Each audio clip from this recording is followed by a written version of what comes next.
Thousands of protesters have marched through the streets of Istanbul calling for the Turkish Prime Minister Recep Tayyip Erdogan to resign.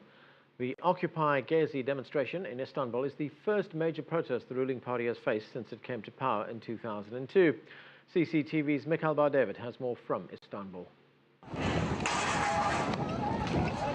What started as a peaceful sit-in against the demolition of one of Istanbul's oldest green parks soon turned into a struggle of survival when the police, armed with tear gas and water cannons, responded with force and turned the area into an inner-city war zone. Thousands protested in the streets of Istanbul, but soon were joined by groups in Izmir and Ankara, where thousands more chanted anti-government slogans.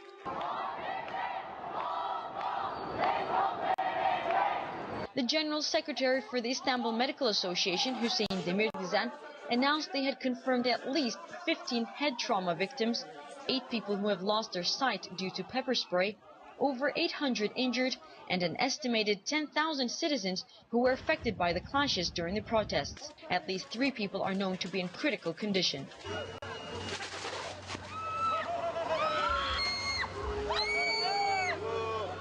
The protests began with a small group of people hoping to save the Gezi Park. But as the police continued to use force, the crowd grew larger and the tension got higher. Wherever you go around the world, governments take precautions against these kind of movements. This is what we're doing here.